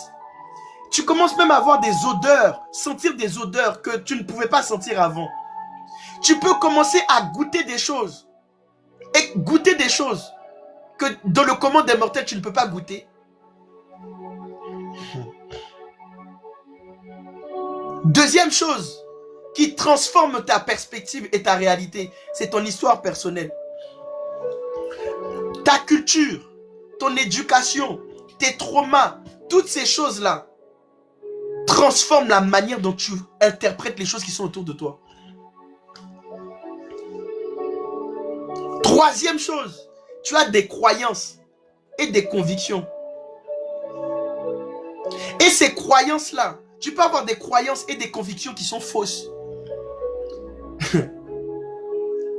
Il y a des personnes qui pensent qu'ils ne peuvent pas faire du sport parce qu'ils ont des croyances limitantes. Il y a des personnes qui pensent qu'ils ne sont pas bons en maths parce qu'ils ont des croyances limitantes. Ils ont des pensées limitantes. Mais quand ils rencontrent Christ, Christ brise ses barrières, Christ brise ses mauvaises pensées, Christ ouvre tes yeux et te montre que tu as la capacité de faire ces choses-là. Il y a beaucoup... En fait, l'une des premières choses que le royaume des cieux fait, il vient briser les pensées qui sont arrêtées. Il vient briser les choses qui sont impossibles. Est-ce que vous savez que d'ailleurs le mot impossible est un mot qui est relatif? Ce qui est impossible pour toi n'est pas forcément impossible pour moi. Il y a des personnes qui ont réfléchi, qui se sont dit que c'est possible que l'homme puisse voler dans les airs. Il avait la foi. Et à cause de cette foi-là, à cause de cette conviction qui était spirituelle, qui était juste une pensée, est devenue réelle. Il y a beaucoup de choses que nous voyons qui sont réelles aujourd'hui. C'était premièrement le fruit d'une croyance, d'une conviction, d'une pensée qui était dans le cœur de quelqu'un. Il y a beaucoup de choses que nous vivons aujourd'hui, des choses que nous avons aujourd'hui. Si nous revenons dans 20 ans, dans 50 ans, dans 60 ans, ça allait être considéré comme de la magie. Internet allait être considéré comme de la magie. Le téléphone allait être considéré comme de la magie. C'est ainsi que la spiritualité est considérée aujourd'hui comme quelque chose comme quelque chose d'illusoire, comme quelque chose de fantaisiste. Pourquoi? Parce que nous sommes en avance sur notre temps. Nous sommes en avance sur notre temps. C'est que aujourd'hui que les médecins ont découvert que le jeûne pouvait réparer, guérir certaines maladies. Mais les hommes spirituels, même dans les temps antiques, connaissaient ces choses-là. Il y a des choses que la médecine est en train de découvrir, que nous qui étions spirituels, nous connaissions déjà ces choses-là. C'est pour cela, mes frères et sœurs, il y a des choses, quand tu commences à grandir dans la spiritualité, tu commences à comprendre des choses, tu commences à savoir des choses, tu as des convictions intérieures à l'intérieur de toi, tu n'arrives pas à l'expliquer, tu n'as pas encore la science, les mots pour pouvoir l'expliquer, mais 1 an plus tard, 2 ans plus tard, 3 ans plus tard, Dieu te montre, tu te souviens de ce que je t'avais parlé, aujourd'hui c'est que maintenant qu'on découvre ça. Quatrième chose qui change notre réalité, comme je l'ai dit, ce sont les émotions. Par exemple, tu peux être amoureux de quelqu'un. Tu peux tellement être amoureux de quelqu'un que la personne te paraît parfaite. Tu peux avoir tellement de sentiments pour quelqu'un que tu ne vois plus ses défauts. Tu peux, mais de la même façon, quelqu'un peut te rendre triste. Quelqu'un peut te rendre triste à un certain niveau. Et toute sa beauté disparaît. La personne devient laid et moche, nul et sans effet à tes yeux. La personne n'a pas changé. C'est ta perception de la réalité qui a changé. C'est tes émotions qui ont fait changer ta perception de la réalité. Je te repose la question. Est-ce que tu es sûr que ce que tu vois est la réalité?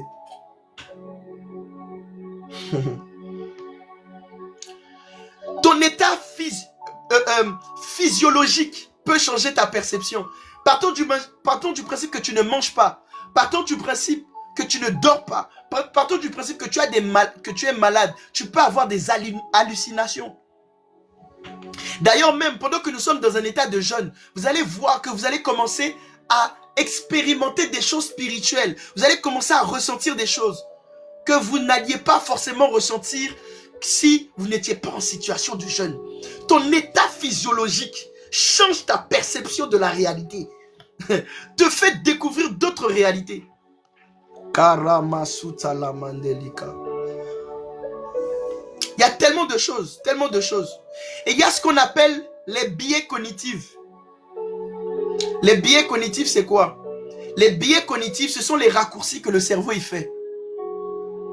Par exemple, je vais prendre un exemple trash pour vous expliquer cela, un peu dur, mais voilà. Imaginons que quelqu'un s'est fait V ou encore quelqu'un a eu des attouchements. C'est marqué dans son esprit, c'est marqué dans son âme. Son âme a été brisée à cause de cela. Maintenant, à chaque fois qu'un homme va vouloir le toucher, son cerveau va assimiler un homme me touche égale danger.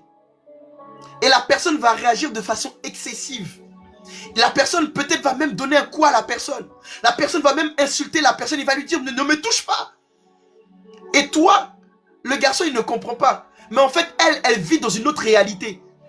Elle est consciente de certaines réalités que toi, tu ne connais pas, que tu ne comprends pas. Souvent, quand je parle avec les sœurs, elles m'expliquent des choses qu'elles vivent au quotidien dans le métro, dans les transports. Les red flags qu'elles voient, que moi, en tant qu'homme, je ne connais pas. Pourquoi? Parce que je ne vis pas les mêmes réalités. J'aimerais encore te poser la question. Est-ce que tu es sûr que tout ce que tu vois, que tout ce que tu ressens est réel? Notre perception n'est pas un miroir. Mes frères, notre perception de la réalité, nous la construisons avec beaucoup de choses. Et en fait, c'est pour cela que vous allez voir que ce qui est évident pour toi n'est pas forcément évident pour moi. Ce qui est évident pour les autres n'est pas forcément évident pour toi. Parce que nous n'avons pas le même vécu. Maintenant, qu'est-ce que la foi vient faire? La foi vient maintenant remettre de l'ordre dans toutes ces choses. La foi vient faire en sorte que tes émotions ne prennent pas le dessus. La foi vient faire en sorte que ta mauvaise... La foi vient faire en sorte que ta mauvaise éducation soit retravaillée. La foi fait que pendant que tu étais fatigué, peut-être que tu étais fatigué, tu allais prendre une mauvaise décision. Mais la foi et la spiritualité fait que tu sois lucide. Là où des gens allaient être séduits, là où le diable... Tout ce que je vous dis là, le diable est au courant de toutes ces choses. Le diable joue avec vos émotions. Le diable joue avec votre fatigue. Le diable peut te donner un coup de sommeil, un coup de barre, et puis tu crois que tu es fatigué, alors que tu n'es pas fatigué, c'est un sommeil, c'est une fatigue que t'as envoyée. Tu as de l'énergie, hein, mais le diable t'envoie un coup de fatigue. Mais si tu n'es pas spirituel, tu vas te laisser succomber par ça. Tu vas accepter cette réalité-là. Le diable peut t'envoyer une mauvaise émotion. Tu peux rester comme ça et puis tout d'un coup, tu te sens triste.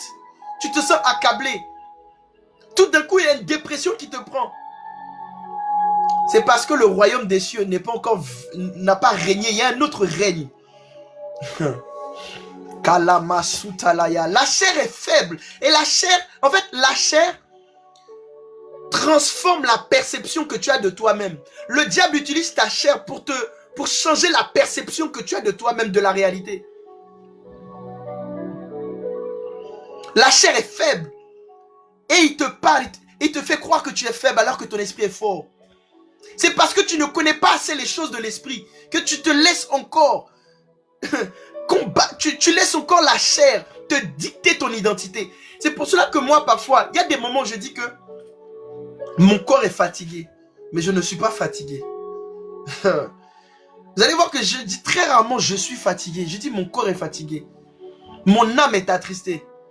Quand tu commences à devenir spirituel, tu arrives à dissocier les choses qui sont de cette réalité. Et cette réalité n'est que illusoire. Je vous assure. Parfois même, il y a certaines personnes, vous devez vous lever tôt le matin. Ton corps t'attaque et te fait croire que tu es trop fatigué. Mais dès que tu fais violence, tu te fais violence, tu te lèves, tu pries, tout d'un coup la fatigue elle part. Donc tu n'étais pas réellement fatigué. C'était qu'une illusion. Mana suta la palia. En fait, je veux que vous puissiez douter. Je veux que vous puissiez douter des choses que vous voyez, que vous ressentez. Et que vous puissiez plus... Je sais que mes frères, quand ils vont enseigner sur la foi, ils vont vous montrer à quel point la foi est plus réelle. Le monde spirituel est plus vrai, est plus réel que ce que vous voyez là. Kana suta la mandos koteli bahata. Lepra sukana masuta lepalus keteli mandos kopalia. Est-ce que tu peux... Wow.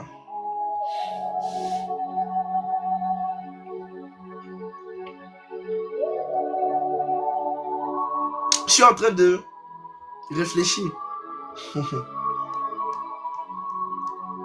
Puisque le temps est déjà arrivé, je vais chuter sur ça. Je vais chuter sur ça. Ta réalité a été une construction. Tout ce que tu crois qui est réel, qui est palpable autour de toi n'est qu'une illusion. Si ce qui est lumière est en toi ténèbres, combien sont grandes ces ténèbres? Et ce que j'aime avec le Saint-Esprit, c'est que le Saint-Esprit vient régler les problèmes physiques, vient régler les problèmes émotionnels, vient régler les problèmes mentaux, vient régler les problèmes psychologiques, vient régler les problèmes environnementaux, vient régler des problèmes... vient régler aussi des problèmes spirituels. Il y a des réalités spirituelles que certaines personnes sont en train de vivre. En fait, le diable peut te donner une maladie. Regardez, je vais aller loin avec vous. Il y a des personnes qui vivent des expériences spirituelles, mais qui ne sont qu'illusoires. Dans quel sens? Le diable, un esprit, par exemple, un esprit d'infirmité ou de maladie peut venir sur toi. Et tu crois que tu es malade, alors que tu n'es pas malade, c'est le démon. C'est le démon qui t'a transmis sa maladie. C'est le démon qui est malade. Ce n'est pas toi qui es malade. Mais quand tu prends conscience que cette maladie que tu vois, qui est là, que tu vois, n'est qu'une illusion.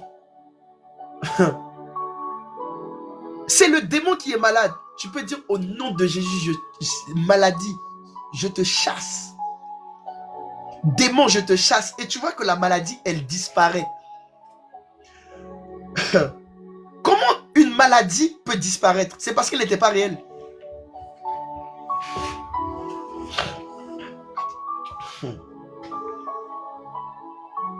Est-ce que je peux vous dire des choses? Est-ce que je peux vous dire des choses? Il y a beaucoup de choses que vous croyez être réelles qui n'est pas réelles. La Bible dit, je connais les pensées que je pense pour vous, des pensées de bonheur et non des pensées de malheur, afin que vous ayez de l'avenir et de l'espérance. Il y a des personnes, parce que vous ne connaissez pas le monde spirituel, vous ne connaissez pas les plans que Dieu a prévus pour vous. Vous êtes submergé par vos pensées, vous êtes submergé par l'anxiété. Vous savez, quelqu'un qui est anxieux, c'est quelqu'un qui imagine un danger, qui imagine le pire. Et l'anxiété te fait croire que ce que tu imagines est vrai.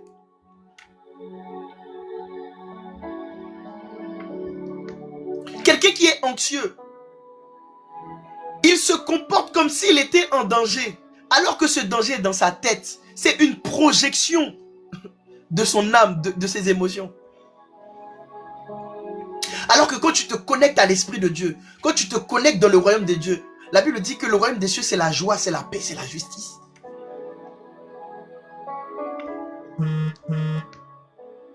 En fait, tout ce que tu vois autour de toi n'est que la projection des choses qui se passent à l'intérieur de toi.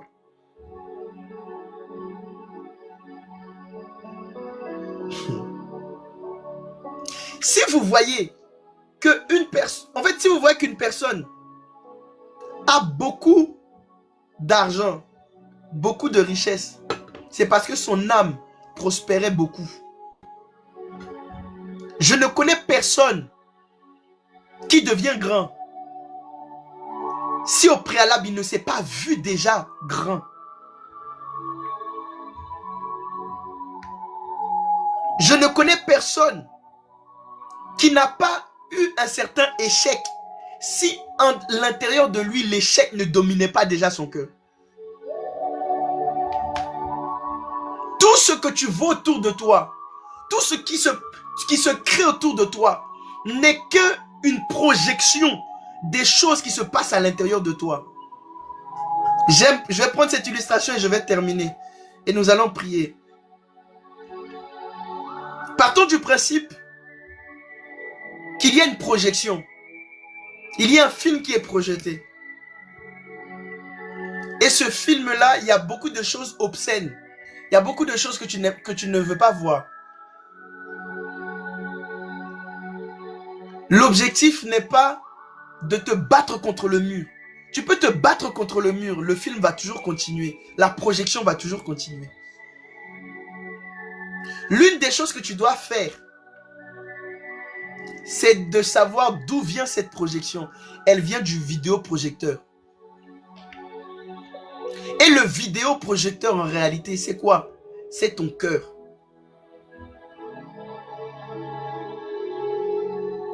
Tout est pur pour celui qui a le cœur pur. Tout est impur pour celui qui a le cœur impur. Et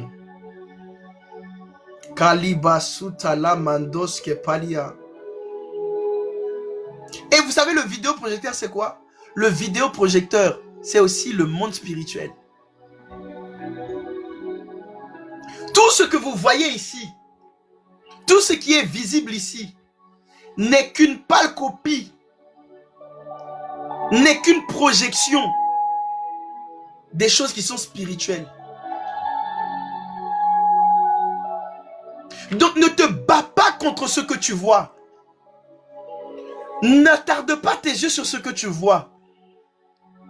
Attarde-toi sur le vidéoprojecteur et cherche à savoir comment le vidéoprojecteur fonctionne. Comment je peux faire pour changer l'image que le vidéoprojecteur est en train de projeter.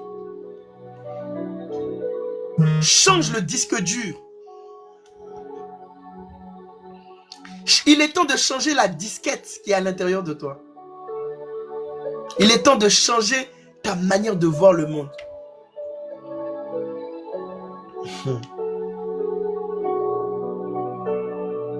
Tout ce que tu vois là n'est qu'une projection. Kamasuta Lamaya. Je vous assure, si je pose même la question à plusieurs personnes ici, qui dis-tu que je suis? Un peu comme Jésus. Jésus disait que les autres disaient que tu es Jean-Baptiste. L'autre dit que tu es. L'autre dit que tu es. L'autre dit que tu es. L'autre dit que tu es. Eux tous, ils étaient dans l'illusion. Parce qu'ils n'avaient pas les bonnes informations. Ils n'étaient pas connectés au ciel. Mais Pierre a dit, tu es le Fils de Dieu. Tu es le Fils de Dieu. Il a dit, Pierre, ce n'est ni la chair ni le sang. C'est-à-dire, ce n'est pas tes sens physiques. Ce n'est pas ton raisonnement qui t'a appris ça. Ce n'est pas ton éducation qui t'a appris ça. Ce n'est pas ton intelligence, c'est mon Père qui est dans les lieux célestes. Qui t'a révélé ces choses. Qui a ouvert tes yeux. Qui t'a permis de voir, de discerner D'entrevoir. En fait, quand on parle de discerner, on parle d'entrevoir, de percevoir. Tant que tu n'as pas la lumière du ciel, tu ne peux pas percevoir, tu ne peux pas voir comme il faut. Tu ne connais pas comme il faut savoir. Si je pose la même question que Jésus avait posée, plusieurs personnes diront plusieurs choses de moi. Mais comment je peux avoir une vraie perception de moi?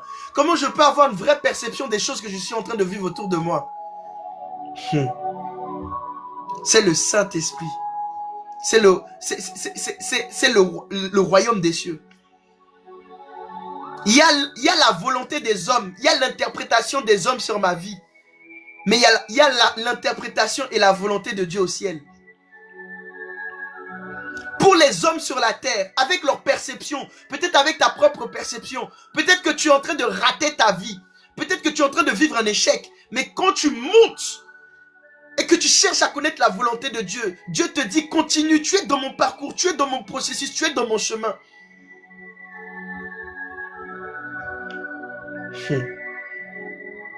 Kamasuta Lamaya. On va prier. Je veux pas déborder. J'ai ouvert la voie. J'ai ouvert la voie à mes frères. J'ai ouvert la voie aux hommes de Dieu. Et je reviendrai sur ce thème. Je reviendrai.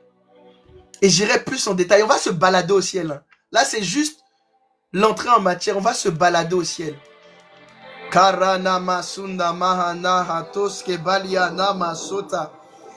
Kele sunda mando sopali katalia. Dis à Dieu, Seigneur, illumine les yeux de mon cœur. Je veux voir, je veux connaître la réalité. Je veux connaître la vérité. Je ne veux pas vivre dans le mensonge. Je ne veux pas être émerveillé vers des puissances qui n'est pas réellement la puissance. Tout ce qui brille n'est pas de l'or. Tout ce qui brille n'est pas de l'or. Et tout ce qui ne brille pas n'est pas forcément vil. Kawanana masode. Jésus pouvait dire ils ont des yeux mais ne voient pas. Ils ont des oreilles mais n'entendent pas. Dis à Dieu, je ne veux pas avoir des yeux et que je suis aveuglé. Je ne veux pas avoir des oreilles et je suis sourd. Dis à Dieu, je veux voir. Je veux voir autour de moi. Je veux voir la réalité des choses. Je ne veux pas être biaisé par mes pensées. Je ne veux pas être biaisé par mes émotions. Je ne veux pas être biaisé par mon éducation. Je ne veux pas être biaisé par ce que le monde est en train de dire. Je ne veux pas être biaisé par ma bulle. Je veux sortir de ma zone de confort. Et je veux connaître des choses étranges. Je veux expérimenter des choses étranges. Kalamanos qui baideli. Enene mandos qui paliata. Kalemasun de ligue palia. Remets-toi en question. Remets-toi en question. La foi, c'est tout remettre en question. La Bible dit que Abraham douta sans incrédulité. Non par incrédulité. La Bible dit que Abraham douta non par incrédulité. Ça veut dire qu'il est possible de douter par la foi. La foi te fait douter. La foi te fait douter. La foi te fait te poser la question. Est-ce qu'il n'y a que ça? Est-ce que je suis appelé à vivre que ce genre de situation?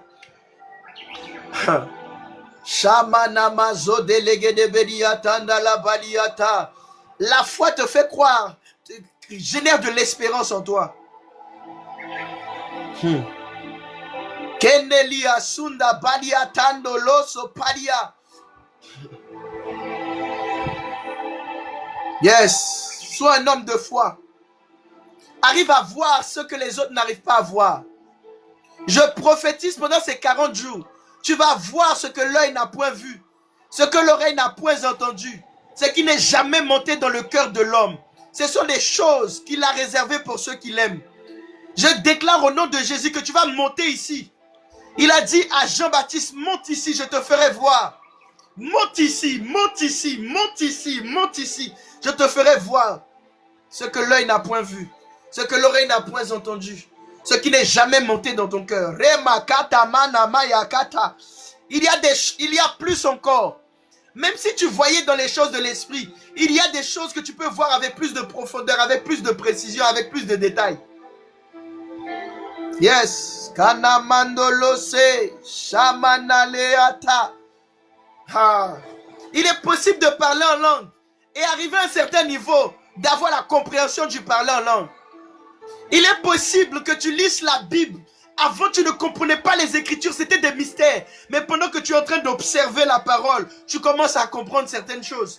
Il est possible, pendant que tu es en train de vivre une situation, tu n'arrives pas à comprendre. Et puis le ciel descend sur la terre. Maya Kamandole. Et il te donne l'explication de ce que tu es en train de vivre. Il te donne une autre perception. Melele, Shanale, Shkebalia. Je prophétise au nom de Jésus. Pendant ces 40 jours, tu vas avoir une autre perspective. Tu vas avoir d'autres alternatives. Il y a des personnes qui se considéraient morts. Il y a des personnes qui se considéraient morts. Mais j'entends dans mon esprit où Dieu dit, un chien vivant vaut mieux qu'un lion mort. Tu n'es pas encore mort. Tu n'es pas encore mort. Je sens dans mon cœur où il y a une personne qui ne voit pas d'issue, qui ne voit pas d'autres alternatives. Prends un peu de la hauteur. Il y a des personnes, quand ils sont dans le monde, ils disent j'ai besoin de prendre du recul. Nous, en tant que chrétiens, nous prenons de la hauteur. Il y a des personnes qui prennent des reculs pour mieux observer, pour mieux analyser. Mais nous montons dans l'esprit. Et pendant que tu es dans l'esprit, Dieu te donne d'autres alternatives. La Bible dit, celui qui s'appuie sur l'Éternel trouve dans son cœur des chemins tout tracés. Pendant que ton cœur est en train de s'ouvrir, il n'y a aucune situation que tu es en train de vivre que tu ne peux pas voir toutes les réalités, tous les chemins.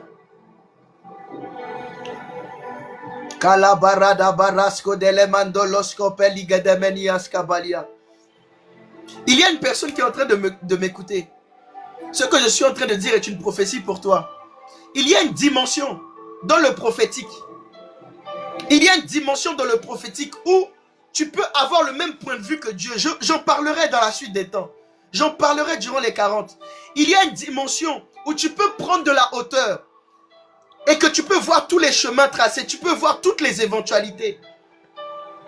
Si je fais ce choix-là, voici ce qui va arriver. Si je fais ce choix-là, voici ce qui va arriver. Si je prends cette décision, voici ce qui va arriver. Et puis tu choisis le futur que tu veux qu'il puisse s'accomplir. Kanama sondelia kanamando shana yande. En fait, vous savez, dans le prophétique, ce qui montre que Dieu est puissant, c'est que si je me lève, Dieu sait ce qui va se passer. Si je décide de m'endormir, Dieu sait ce qui va se passer. Si je décide de boire de l'eau, Dieu sait ce qui va se passer. Si je décide de courir, Dieu sait ce qui va se passer. Dieu connaît toutes les alternatives. Dieu connaît toutes les solutions. Dieu connaît toutes les réalités, toutes les choses qui peuvent être potentiellement possibles. C'est pour cela que quand tu rentres dans la foi, il n'y a rien qui est impossible. Quand tu rentres dans la foi, tu rentres dans le champ du tout est possible. Kanelish ke paidelia. Kanolesko palideloa. Il y a une personne qui va rentrer dans cette dimension-là. Tu ne vas plus voir seulement l'échec, mais tu vas voir les autres alternatives. Il y a une personne qui va recevoir un esprit de conseil. Durant ces 40 jours, tu vas recevoir un esprit de conseil. Cet esprit de conseil va faire en sorte où les gens ne voient plus le bout du tunnel. Tu vas leur permettre de voir les choses d'une autre façon, du point de vue du ciel. C'est comme si Dieu va te donner la capacité de résoudre des énigmes. Et la marque, le signe que Dieu va commencer à te donner cette capacité, c'est que tu vas voir que dans tes songes, c'est comme si tu vas faire des exercices, comme des exercices d'énigmes, des schémas. Parce que Dieu te donne la stratégie. Dieu te donne un esprit de stratège. Les stratèges peuvent voir différentes réalités. Il y a des personnes dans le royaume des cieux qui sont des stratèges, qui sont des apostolos, des personnes qui peuvent entrevoir différentes réalités et qui peuvent mettre des stratégies en place, des plans d'action en place pour que ces choses puissent se réaliser. Un esprit de conseil. Un esprit de conseil. L'esprit de foi te fait voir des possibilités, des réalités que le commun des mortels ne peuvent pas voir. La foi te fait voir les visions. Je prie au nom de Jésus que Dieu te donne le don de foi. Je prie au nom de Jésus que Dieu te donne le don de foi et te fasse douter des limitations de Dieu. Que te fasse douter des limitations qui sont dans ta vie et te laisse entrevoir d'autres possibilités. Candelia, Scambelia, Shamaranana, Soketeligabale, Remasukatapaïkandoskopaya. Je sais qu'il y a quelqu'un qui se dit à l'intérieur de son cœur, la vie que je suis en train de mener, ce n'est pas ma vie. En fait, tu es en train de mener une vie qu'on est en train de te projeter que tu n'aimes pas. Tu n'aimes pas le film que tu vois. Ce n'est pas la vie que tu es censé mener. Tu es appelé à la grandeur. Mais ce qui te manque, c'est le fait de douter de ce que tu vois. Tu dois douter de ce que tu vois. Si tu acceptes ce que tu vois, si tu crois que c'est ta réalité, si tu crois que c'est ta vie, tu vas t'arrêter à là. Mais si tu crois que ce n'est pas ta vie, tu vas commencer à la chercher. Tu vas commencer à chercher la vérité. Kalamandolos kepelia, Shandalamandole, Shandeligaskopa. Au nom de Jésus, je brise toute voile qui a été mise dans les yeux de plusieurs. Je brise au nom de Jésus tout voile qui a été mis dans le cœur de plusieurs.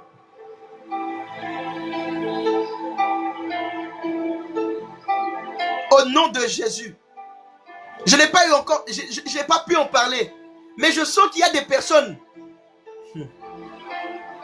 Toi, ton problème, c'est que tu ne te vois pas avec les regards de Dieu. Tu regardes avec le regard des gens. Ton filtre, c'est la vie des gens. L'opinion publique. Tu interprètes ta vie en fonction des avis des gens. En fonction du regard des gens. La Bible dit, qui est aveugle comme l'ami de Dieu? Qui est sourd comme l'ami de Dieu? Je prophétise au nom de Jésus que Dieu va fermer tes oreilles. Dieu va fermer tes yeux vers toutes les personnes qui essayent de te faire croire des choses que tu n'es pas.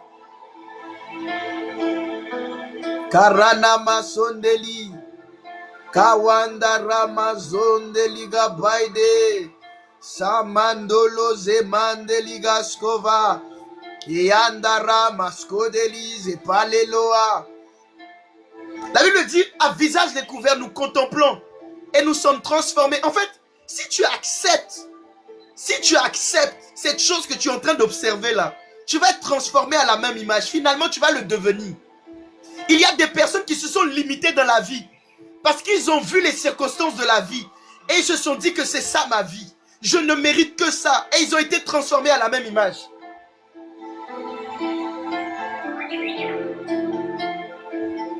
Il y a des personnes, quand je parlais du regard, vous devez faire en sorte de ne arrêter de regarder certaines choses. Commencez à habituer votre regard. Mais fixez vos regards vers les promesses de Dieu. Fixez vos regards vers les choses que Dieu vous a appelé à devenir. Kamandolia Sambelua. La meilleure façon de tomber dans un piège, c'est de regarder le piège. La meilleure façon de tomber dans un fossé, c'est de regarder le fossé. Si tu veux avancer, regarde devant toi. Regarde devant toi. Regarde à tes objectifs. Sois concentré. Un œil en bon état, comme j'ai dit, c'est un œil qui est concentré. Sois concentré. Regarde tes objectifs. Sois concentré sur ce que Dieu t'a dit. Ferme tes oreilles. Ferme tes yeux sur les autres choses. Kamandolea. Shama mamandolozo mandelika paya. Remasuka teliga bale. Kalamasondolega paya. Je vais terminer sur ça.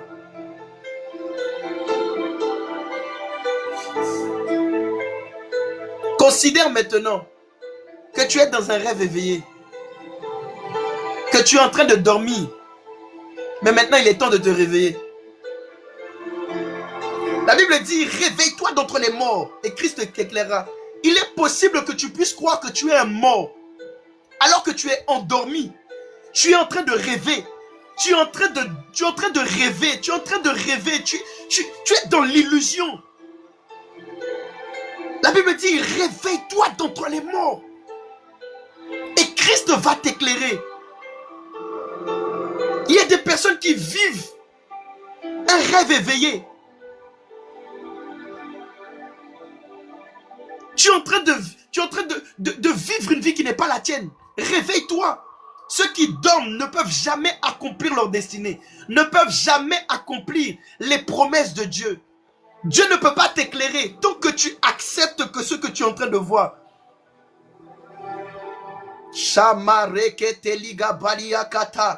Parce que Dieu ne nous appelle pas à être des rêveurs. Dieu ne nous appelle pas à être des rêveurs. Dieu nous appelle à être des visionnaires. Il dit dans les derniers temps, vos fils et vos filles prophétiseront. Vos jeunes gens auront des visions. Nous sommes appelés à avoir des visions. Nous ne sommes pas appelés à être des rêveurs. Nous sommes appelés à être des visionnaires. Un visionnaire, c'est quelqu'un qui se lève de son lit, qui n'aime pas le sommeil, qui n'aime pas la paresse. Les personnes qui aiment dormir, c'est les personnes qui aiment fuir la réalité. Les personnes paresseuses, ce sont les personnes qui aiment fuir la réalité et ils veulent se conforter dans leur sommeil. Et qui veulent se comporter comme s'ils étaient morts. Ce sont des morts vivants. Décide de vivre ta vie comme tu dois la vivre. Ne décide pas d'être un mort vivant. Tu es vivant, mais tu es mort à l'intérieur de toi. Tu n'as plus d'espoir, tu n'as plus d'espérance. Tout ce que tu interprètes autour de toi est sombre.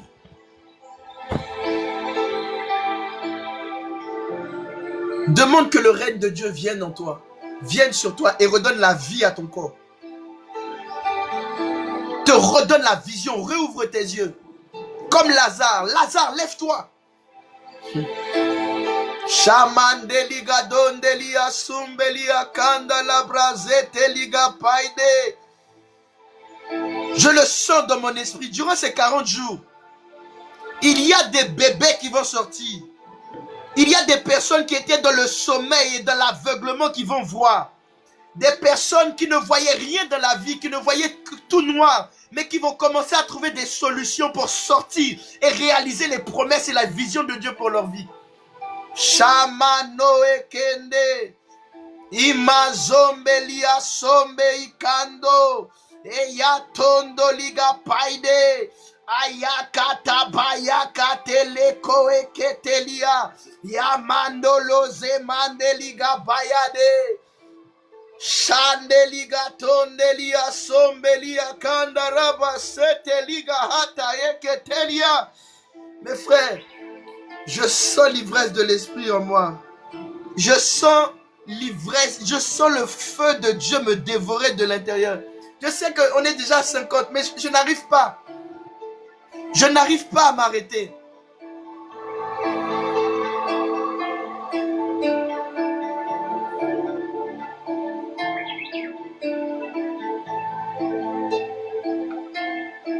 Il y a des personnes. Waouh. Il y a une personne en particulier. Tu as un mauvais point de vue de ta situation. Mes frères, en 2025, tout ce que j'ai expérimenté en 2025, j'avais l'impression de vivre l'enfer. J'avais l'impression de reculer. J'avais l'impression d'avoir perdu du temps. J'avais l'impression d'avoir perdu d'avoir loupé une saison. Mais quand j'ai commencé à remakandolo sopale, quand j'ai commencé à monter en esprit, les mauvais sentiments se restaient en bas. Les blessures se restaient en bas. Tout le peuple est resté en bas. Et puis Dieu a commencé à me dire non. Maintenant, je t'ai fait descendre plus bas pour que tu puisses exploser. Je vous assure, tant que vous n'avez pas la foi, tant que vous n'avez pas le point de vue de Dieu, vous pouvez croire que vous êtes en train de mourir alors que vous êtes en train de vivre la puissance de la résurrection. Dieu peut être en train de te crucifier comme Jésus à la croix, que tu crois que c'est fini, mais c'est le début d'une nouvelle vie. Le bébé, quand il sort, il a l'impression que le saccage. Il a l'impression qu'il va mourir. Il a l'impression qu'il ne respire plus. Il voit des lumières. Il est saccagé. Mais c'est parce qu'il y a une nouvelle saison qui commence. À partir de ces 40, il y a une nouvelle saison qui commence. Il y a une nouvelle saison qui commence. Tu es en train de vivre les douleurs de l'enfantement. Tu es en train de vivre les douleurs de l'enfantement afin que Christ soit formé en toi. Afin que ta vie soit formée en toi. Afin que des dons spirituels soient formés en toi. Je bénis Dieu pour toutes les souffrances que j'ai vécues en 2025. Je bénis Dieu pour toutes les tristesses que j'ai vécues en 2025. Aujourd'hui, je me rends compte qu'il était nécessaire que je puisse passer par cela pour une nouvelle dimension. Mais si je n'étais pas monté au ciel, j'allais m'apitoyer sur mon sort. Peut-être j'allais abandonner le ministère. Peut-être ces 40-là, on n'aurait jamais expérimenté ces 40-là. Kaladendelis, que mandolos, que palais. Un chien vivant vaut mieux qu'un lion mort. Wow. Que le Seigneur vous bénisse. Que le Seigneur vous bénisse. On se donne rendez-vous demain matin sur Zoom à 6h pour la prière matinale. Et demain soir, nous allons avoir l'homme de Dieu, le pasteur Fredley, qui va continuer avec le pasteur Mackenson sur la foi. Est-ce une illusion ou la réalité? Je vous dis, de base, je n'avais pas prévu de prêcher ce message-là. Mais je crois que c'est une mise en bouche. C'est une mise en bouche. C'est un apéritif de ce qui va se passer durant cette semaine.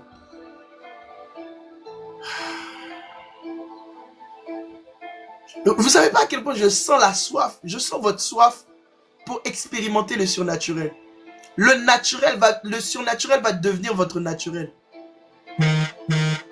Le surnaturel, après ces 40, va devenir votre naturel.